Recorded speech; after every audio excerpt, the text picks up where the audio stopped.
Right. Well, thank you so much for joining us today. This is one of my favorite subjects to talk about. So, firstly, to introduce myself, I am Laura Elvin. I'm the founder of I Use Genius, and I Use Genius is a 360-degree positive impact consultancy. So, essentially, we're looking to create systems change alongside consulting to positive impact only clients.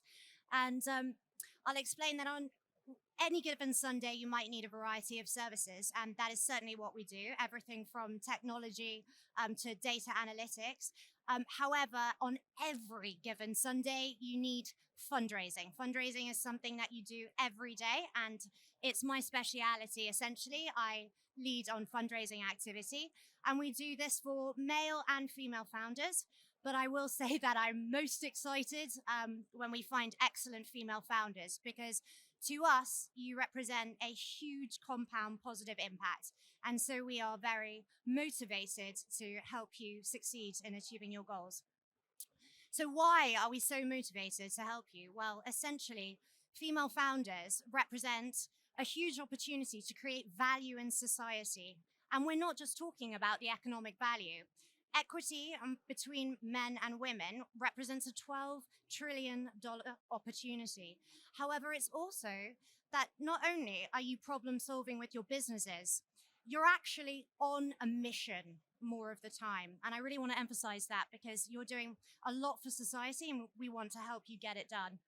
So, not only are you representative of providing a more just and equitable world, it's also that you will create the compound positive impact effect of being a role model in yourself. And I'll walk over here so you can certainly see the stats there.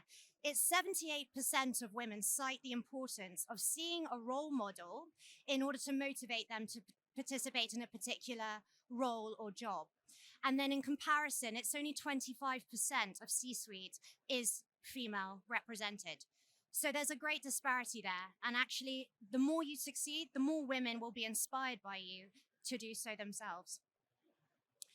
At the moment, the odds are stacked against you, however.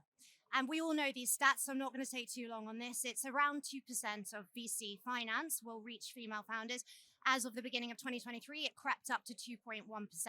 You're 63% less likely to start a business. We also see that as a major problem. Essentially, men are 3 times more likely than you to do so.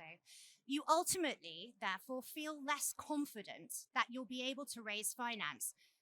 And this has been validated by some work that Imperial College have done, and we've looked into the data with them. And unfortunately, 65% of you cite fundraising as the major obstacle, overarching, in running a business. That's across any sector, anything you're doing. Fundraising is the biggest challenge that you have. Well, we as a consultancy and agency aren't just interested in helping you directly, we are interested in changing the system as a whole. And we need to unite in doing so as a community. The important figures on this page are in regards to the British Business Bank. So what we would like to get across to you now today is that the British Business Bank is one of the most important backers of early stage funds and VCs. They actually have exposure to 80% of the UK's unicorns, around that figure.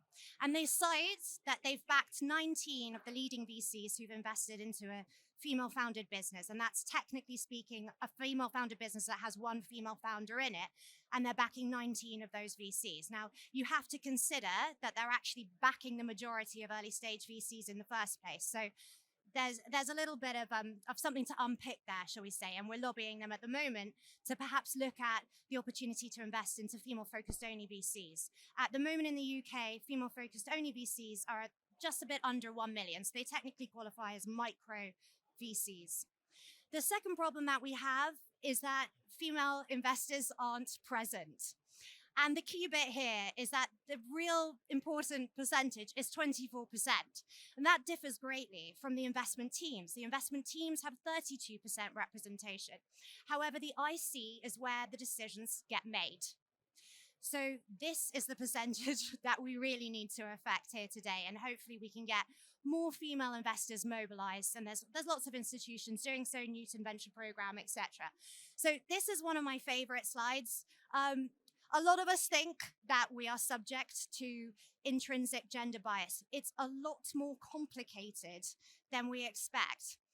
It's that we are judged more harshly, potentially. And what that means is a little bit anecdotal, but you might have been commented on what you're wearing versus what your business is doing. And that tends to happen more so to female founders.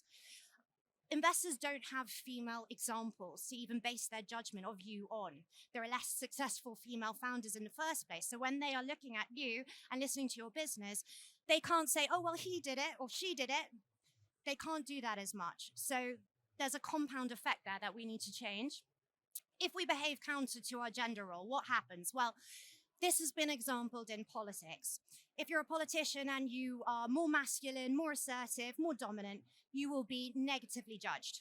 And there are questions as to whether this happens in investor circumstances as well. And then we're asked more negatively skewed questions, and this has certainly been found. So unfortunately, you will be asked preventative questions rather than promotional questions more often than not. And that means that they're actually fundamentally questioning the risks to your business or essentially your idea in the first place, how viable it is, rather than how you're going to cope with the level of success that you are absolutely certain to achieve. So on the no side, this is where I think it gets really interesting, because it is certainly true that displaying female stereotype behaviors will affect the way that the investor sees you.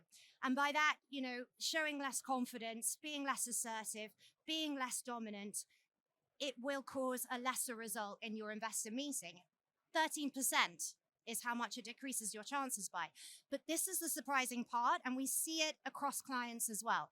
It's that you will be judged in this way equally so, whether or not you're a man or a woman. So if a male client of ours is less assertive, less confident, asks an insecure question at the end of a meeting, we tend to see the same results. And actually, funnily enough, it tends to be me that has to go back into a meeting and exert my dominance in order to turn that around. So interesting there. And then it's that investors actually are equally interested in your business in the first place. We see no difference. They're looking for you female founders. They're equally interested in finding brilliant female founders. So let's take advantage of that. We certainly have our own problems built into our personalities, and they are really to do with our ego. So there's been an 11% increase in the number of female-founded businesses, and yet 3% of us submit ourselves to startup awards. And that leaves a discrepancy of 8%. We now call that the ego gap. That's the ego gap between male and female founders. And second to that, we also fall prone to imposter syndrome. 60% of us won't start a business because we feel like an imposter in doing so. So, what's the key characteristic that correlates with success and potentially is the way to overcome some of these biases? Well, what came out in the Imperial College research is that 84% of them think resilience is the key attribute. And it's actually 91% of them that think, if they've raised from angels, that resilience is absolutely crucial. And we certainly think that it is, because you have to be resilient when you're faced with an investor and they're asking you negatively skewed questions. We also notice the prevalence of confidence being cited. So for us, we see it as resilience and confidence. Confidence being 41% of female founders citing it as the most important attribute connecting to their success.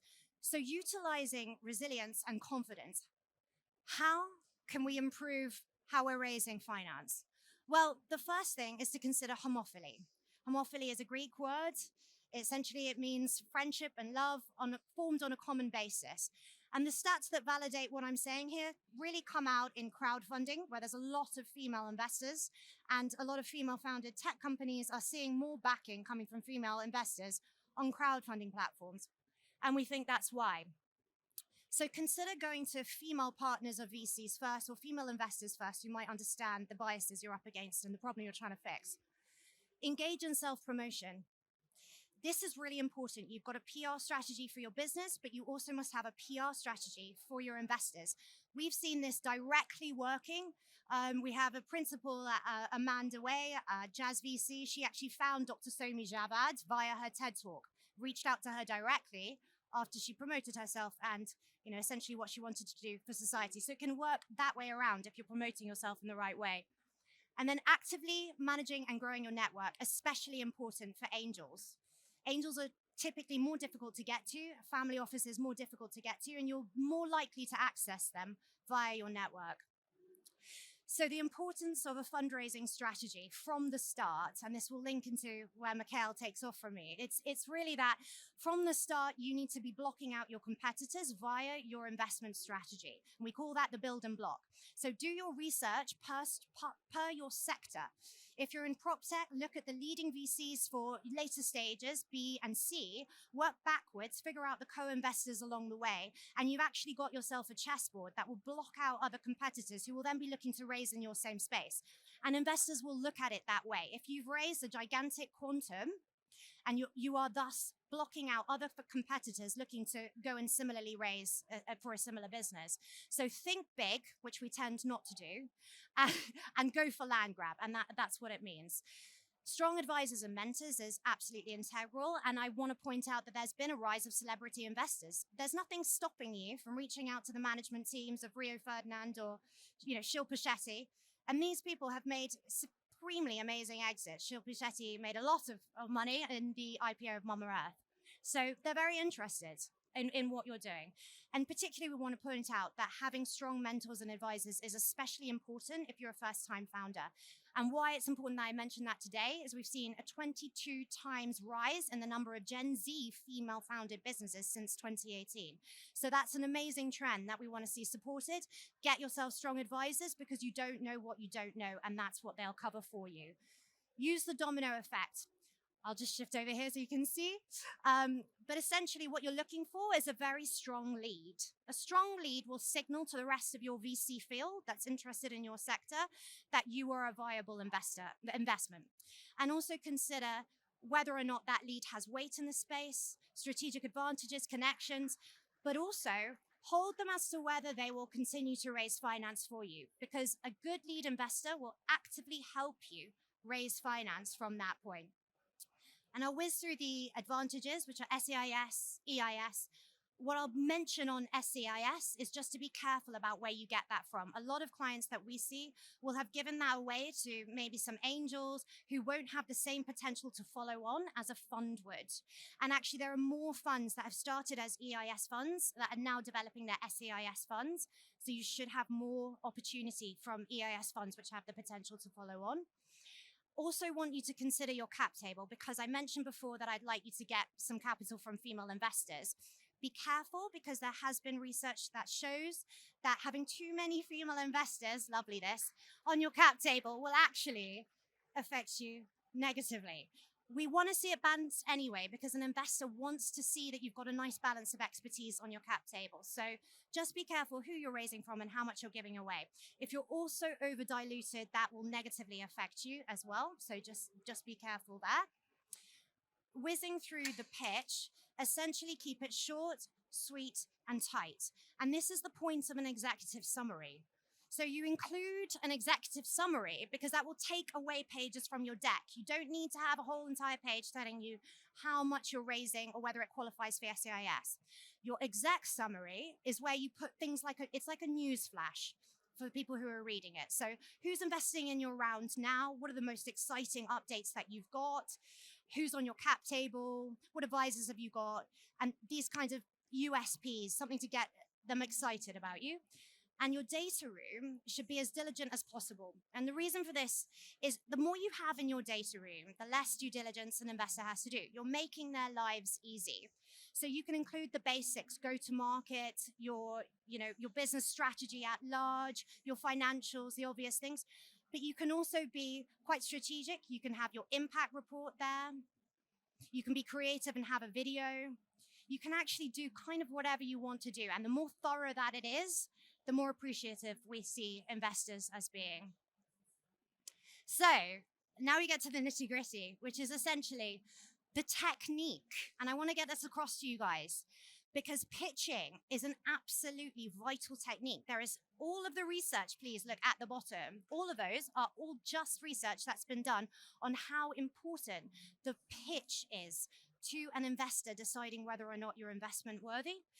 And what we've just covered, the intrinsic gender bias, how do you overcome things like this? Well, the thing is, in a Zoom meeting, you've got limited time. We've got less time than we used to have with investors. We used to sit down around a table and sort of have a casual conversation.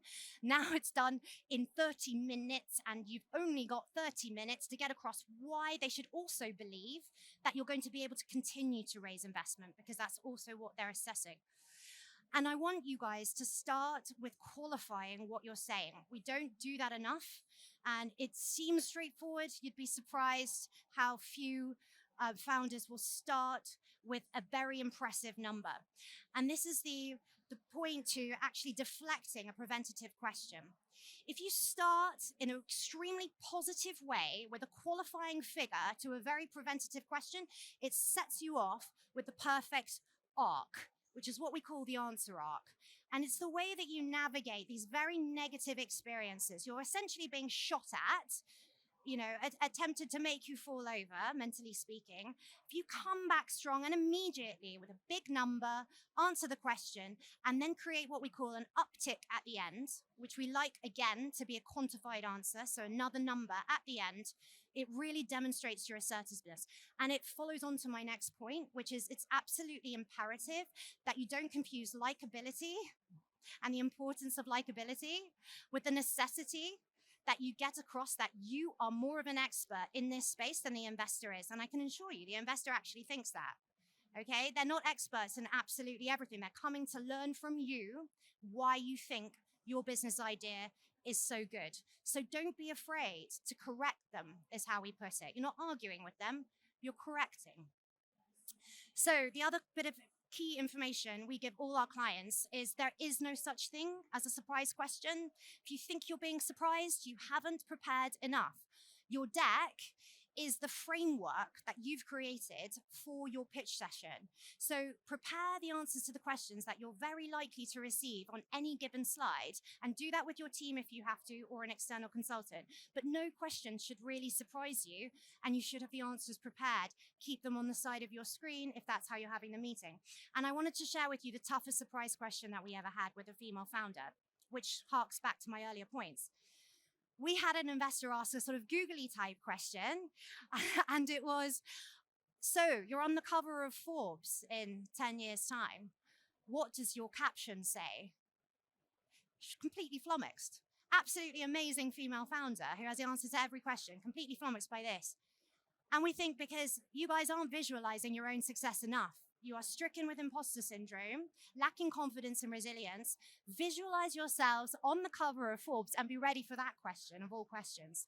And the last things I'll leave you with, really, again, you'd be surprised how many people do this. So when you sidestep the question, you get asked a difficult question, and you think by sidestepping it and providing some kind of information, talking around the answer, but not quite getting really to the answer, but hopefully I've talked enough that they don't really notice. No, we do notice. And actually, there's a red flag that triggers, because if I think you don't know the answer to my very important question, I've pretty much written you off. If you don't know the answer to the question, say, do you know who the best person to ask is? Actually my CMO, and I'd love to put you in a meeting with my CMO so that she can properly answer that question for you. Bang, you've got a follow-up meeting. It actually works to your advantage. Don't pretend you have the answer to the question when you don't. And then don't use waffly language. As I said, we've only got such a short space of time that every single word that you use is important. So for example, there's a difference between saying, I have a brilliant and amazing team, I'm so lucky to have them, as opposed to, I have an excellent expert team that adds 40 combined years of experience, sector experience, to our business, and the business benefits from their exceptional expertise. You've got selling points into your answer versus really just a disqualification of your own self by saying how lucky you are to have these people working for you. So just be very careful about the language that you use, because they're making a judgment all the time. And use their language. This is a special trick. Use land grab. use key differentiator, use traction, blue ocean market opportunity, product market fit. Use their own language because you're equipping, if you're talking to an analyst, you're equipping the analyst for that IC meeting with your business case and your investment case. And the more easily you distill that to them, the better job they're going to do in that IC meeting for you. So the last thing I'll say is what my own mentor taught me, who was the head of a family office, very successful man.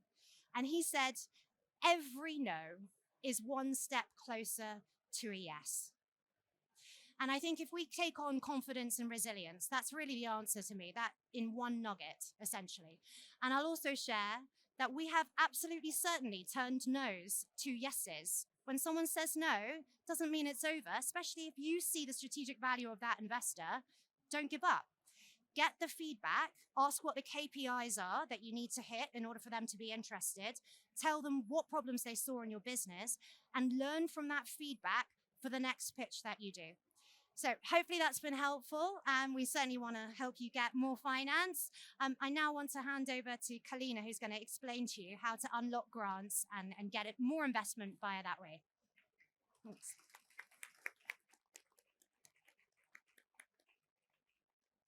Hello, everyone. I'm Kalina, and I'm thrilled to be one of your speakers today. I'll be diving into a topic. I'll be diving into a topic that's often overlooked: public grants, which is an amazing way to fund your innovation, especially if you're in the female health space. Daye is a startup that is deeply committed to improving gynecological health outcomes. Over the last 3 years of building the Daye Health platform, I have firsthand experienced the challenges in securing VC funding in this space. We've had timelines being pushed further and further, and we were further away than ever than actually fulfilling our vision, which made it even more difficult to then secure our next round.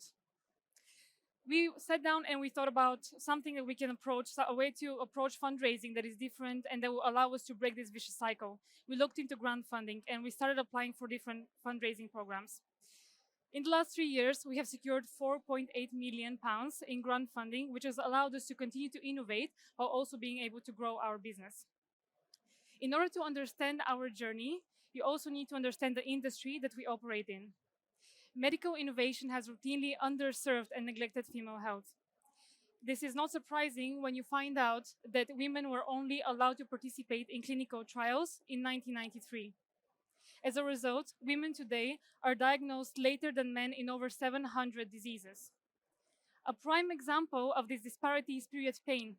Period pain affects more than 90% of women and AFAB individuals. And some of these women are also affected by a condition that causes their pain, like endometriosis or PCOS. And shockingly, these conditions take between 7 and 10 years to get diagnosed. In the meantime, women suffer with debilitating pain and also with different complications from these conditions like heart disease, diabetes, and infertility. At Daye, we are committed to breaking this cycle of poor innovation through a gynae health platform, which is going to be a one-stop shop for everything you need for your gynae health. We developed the world's first water-soluble applicator and flushable wrapper, and we're also the only company in the world to sanitize menstrual tampons to reduce the risk of infections. We also developed the world's first pain-relieving tampon and the world's first diagnostic tampon. To bring all of this innovation to market, we've had to invest a lot of time and money into clinical trials, as well as actual medical research. As I mentioned, a lot of the medical research in female health is not there. So you also need to have this extra step of investing into medical research studies in partnerships with researchers to learn and decipher the female body before you can actually build effective solutions that can help. Beyond that, we've built a proprietary manufacturing and we're working towards full integration. And our manufacturing is certified to pharmaceutical standards. As you can imagine, all of this takes a lot of money and time. And we operate in a business where less than 2.5% of public funding goes to female health. Moreover, as Laura mentioned, women-led startups receive less than 2.3% of VC funding. Over the last few years, we've pitched probably more than 700 investors, and in 2022, we finally secured our Series A round. But there was one rule. We could only use this money to launch in the US and to grow our market in the UK. It was at that time that we finally also received our grant funding, which we've been applying for probably about 2 years and a half. And we secured our Innovate UK and EIC funding, a total of £3.8 million. And this has allowed us to continue to grow our product portfolio and invest in critical clinical trials, which we will need when we start raising our Series B round, as well as using our VC funding to grow our business and expand to the US. Private public funding is financial support that a government or a public institution will give you to drive innovation in a space or an initiative that they care about. So you need to be solving a social need. Your project needs to be high impact and it needs to be high risk. It also is non-dilutive funding. So both of these means that public funding can quite nicely complement your private funding investment. So you're able to grow your innovation, de-risk your project, while also being able to secure funding to commercialize your product and grow your market. And another big role in public funding is that it actually significantly grows your credibility and it allows you to extend your runway so it can sufficiently help you to attract your additional funding that you'll need to grow your business in the future. So how do you go about finding the right grant opportunities? You can start by answering these 3 questions. Where is your business located? What is the stage of your technology? And what societal need are you solving? Here are a few of the main grant opportunities, specifically in the space of healthcare. And as you can see, there are many opportunities in different markets. So here are the few main ones, the UK, EU, and the US. And as you can see, there are opportunities that can fund your project and your company all the way from an early stage research project to a product that's actually ready to go to market. The EIC fund is a great opportunity that actually promotes women-led applications. And also, at the end, if you do secure funding, you are eligible to apply for equity-based funding from the EIC fund at the end of your project to help you commercialize it and grow your market. Innovate UK, the Smart Grant, and the Biomedical Catalyst are amazing opportunities for innovation in the UK. And NIH is an amazing funding body in the US that offers an incredible range of opportunities, all the way from early stage to market commercialization. The caveat being that it is only available in the US, so you need to have an active US subsidiary to be eligible. The point I want to make with this slide is it takes a long time to actually get grant funding, so you need to be planning ahead. If you are looking to apply for a grant opportunity today, you're probably going to be able to start your project in a year or 2 years' time. So you need to be thinking ahead, and you need to be thinking about how your project and how your company is going to evolve and what needs you're going to have in a couple of years, not just today. And as someone who's had their fair share of rejections and some success, I wanted to share some do's and don'ts. The first one is build a strong network. That's quite important. Speak to the grant officers and administrators to get early feedback, but also reach out to people from industry, clinicians, researchers who would benefit from your technology and get them involved as a partner in the application, or ask them for a letter of support, which you can then squeeze into your appendix, and these make a big difference with assessors. Demonstrating a social impact and sustainability is quite key. You need to really point out how your project is going to help the government meet their goals for sustainability or anything that they're focused this program on. Grant writers. There's mixed opinions on how you can work with a grant writer. My personal tip is to write your application yourself because you're the expert. You know your project inside out, you know your data inside out, but you can work with a grant writer to actually review your application and give you feedback because they know the grant program best. And this is a more cost-effective way of working with grant writers. That's also going to make sure you have all the data you need in there. And also leverage AI. So this is a funny one. I wish I had ChatGPT when I was writing all of this proposal. I'm not saying that you should completely depend on AI or that you should definitely not share any confidential information with the engine, but you can definitely use it to save yourself some time from trying to squeeze in your answer into a 1,000-character box, which is always very painful. Don't create an unrealistic project plan or budget. This is quite key. Reporting on your project plan once you secure the funding is much more strict when it comes to grant funding. You need to demonstrate that good value for money, and you need to be reporting on every deliverable and essentially pound spent. So make sure that you can execute the plan that you've proposed. And submit ahead of time, not on time. And I've learned this one the hard way. The platform is going to crash a few days after the final due date. So what we try to do is give ourselves 2 weeks of in advance of the due date as an internal deadline to make sure that you can have your submission ready. Because if you miss that deadline, your next call is going to be in 6 or 12 months. Don't use overly technical language or go into unnecessary detail. This is quite important because some or most grant assessors, from what we heard, won't really read your full application.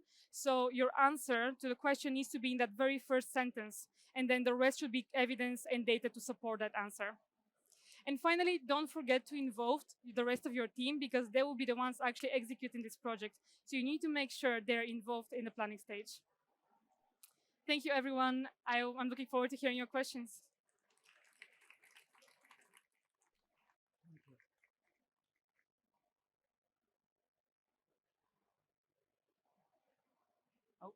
What you see here is us at the stock exchange. Now, everyone know what the London Stock Exchange is? Like, raise your hand. Yeah. Oh, nice, nice. Okay, it's just a really quick one. And you see the beautiful, beautiful St. Paul's. Right. So I'm Michal Freeman Shore, and I am working at the London Stock Exchange. And I basically help companies access capital on the capital market. So fundraising on the capital market. Um, Over the last 2 decades, I've helped companies raise money, both on private and on the public markets. So believe me when I say that I've seen the good, the bad, and the extremely ugly. So I can help a little bit. Now, one of the main reasons, and we heard, of course, Laura and Kalina saying about the difficulties of fundraising, the difficulties of finding people to help you fundraise.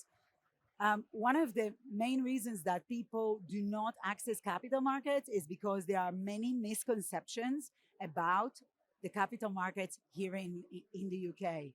And I thought I'll speak a little bit about those myths and dispel some of the misconceptions. So first, let's get inspired because we heard some really gloomy details here from Laura about female founders don't fundraise or can't fundraise. That's right. We are a long way to go for equality, okay? However, what you should know is that this year there has been a 70% increase in female founded business. When I say female founded, at least one female founder who reached the threshold of having a 10.1 million pounds annual revenue or 5.1 or 5.2 million in asset. That's a very, very big increase, 70%. So I think you should like really give a big hand of applause to yourself because we are getting there, long way to go. But 5 of those companies that I mentioned to you are on the London Stock Exchange. And I thought about sharing the story here. I want you to see this. I know I could see it there, but I'm old, so I need to see it in the big screen. So, I want to show you that at the London Stock Exchange we have fantastic female-founded businesses who has done amazingly well. So we have teams. Okay, we'll start with Dark Trace because that's a giant company. It came to the market with 1.7 billion market cap. It raised lots and lots of money, and it's now it's grown to 2.8 billion market cap. Fantastic company. We obviously have Team 17, which came with a much modest to the A market with 216 million market cap, raised further capital, and now it's worth 481 million in valuation. Okay. What I did want to mention, and I'm going to slow down now, is Sosandar. Sosandar is a retailer. It's a retailer of clothing. Yeah. They came to the market, to our AIM market, and I'll explain in a second about the 2 different markets. But they came to the AIM market at 16.1 million pounds market cap. That's not a big company, right? That's a small company who have gone to raise further 25.7 million over the last 5 years on the market. So they only raised, when they came to the market, they only raised, what was it? 5.3. 5.3 million. That's quite a small amount. This is seed money, right? This is VC money. Well, not really. By the way, VCTs also invest our name, so that's a different story, and I can tell you about it if you want afterward. But this AIM small retailer went from 16.1 and today they are worth 56.5. They could not have done that unless they have been on our capital market, okay? So now that you're inspired and you are smiling, when should you start thinking about listing? So Laura mentioned to you that you need to look at your whole strategy from the start, your whole funding strategy. You need to think about the various route to fundraise, but various route to growth. You have many options. But I would argue that you should think about listing from your first business plan. So when you're thinking, how am I going to get there? So I want to be Google. But today I have this SaaS company. It's great. I have like a few clients. You need to see yourself there in order to get there. Okay? This is how successful people do that. Okay? So this is the IPO process. I'm not going to go through it because we are running out of time. I've looked at the timing, but it takes between 6 to 9 months to actually go through the IPO process, okay? It's very similar to the process that you will have if you are fundraising through a VC or PE, except there are a few other bits that you need to do. But essentially, you need to have your house in order. You need to have your legals right. You need to have your advisors right. You need to have all your think about your finances, and clearly reporting is very important from the start. The sooner you behave like you have a public listed company, a giant company with lots of investors and lots of employees, the sooner you behave like that and you think about all those things, the better chances you have to actually get there. Okay? So this is one of the biggest myths. Like whenever I speak to founders, they are absolutely sure that only massive companies go to list an IPO on the market. And hopefully with the first slide that I show you, so Sander, and that's why I stopped and slowed down, you will have appreciated that, no, that's not the case in the UK. Other markets, if you go to NASDAQ or New York, you have to be much, much bigger. But on our market in London, you have markets for every type of company. So if you are small and you are a startup and you don't have the background and sorry, and the 3 years track record, etc., you will choose AIM. That's our alternative investment market. That's for growth companies. We want to see smaller companies. The average market cap for an AIM company today is about 104 million pounds. Okay, but last week like a few days ago, we had a 22 million pound company raise 5 million pound on our market. Okay, that was Tribe Tech. I keep mixing. And at the same time, in July, we have Cab Payments raising 300 million on our market, on the main market, of course, at 865 million market valuation. So you see, you have small and you have big, and the small grow to be big, okay? If you have the right fundamentals, you will be able to succeed on our market. So this is the type of investments that you can get on our market. This is the London Stock Exchange. We have markets from everything, okay? So you have a choice even when you are small, and clearly when you are big. We have a lot of very large companies as well. So what about unicorn? So let's say you, in a few years' time, you become a 1 billion pound company. 1 billion pound company.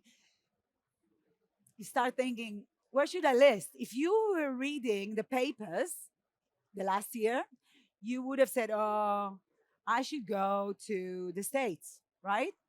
The truth of the matter is, most people don't know this, but if you are a 1 billion pound company, you will be completely invisible in the US, okay? Because there are many, many, many unicorns in the US. Whilst in England, you will be in the FTSE 250, and you will definitely, uh, what it means, like, why do you need to be on the FTSE 250? You have a much larger pool of investors that can invest in your company. There are lots of banks who track the FTSE. That's our um, main, you know, uh, competitor to the Nasdaq and the S&P 500. If you want to be at Nasdaq 100, you have to be 16 times that. Okay, so at least 16 billion.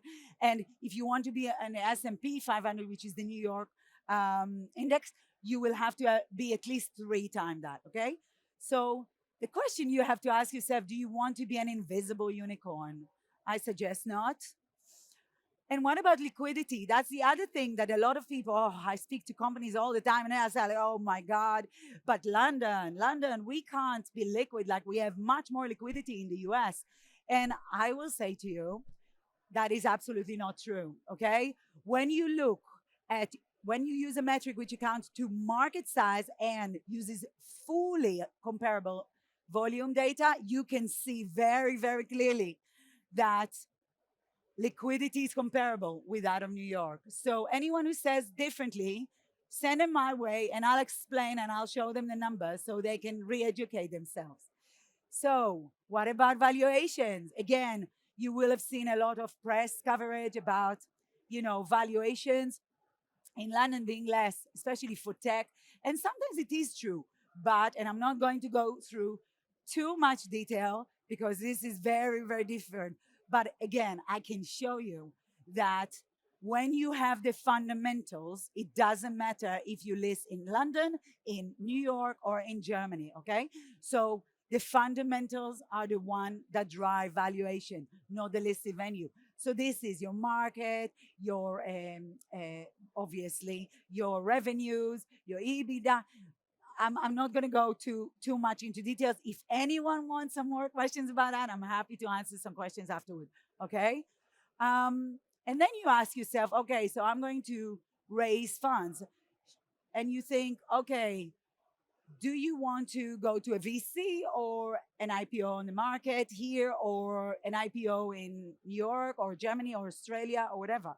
So, I have seen a lot of VCs having a lot of difficulties um, further providing funds to their companies, to their portfolio companies, because they changed, the investment committee decided to change strategy, or the world changed. We have a war with Ukraine, we have COVID, we have lots and lots of things.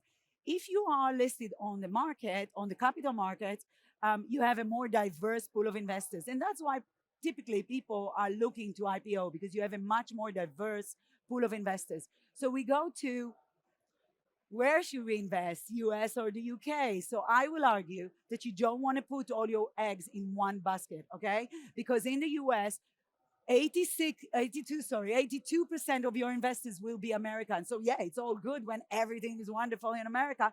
But actually, if it doesn't, again, you put yourself in the same position where you put all your eggs in one basket.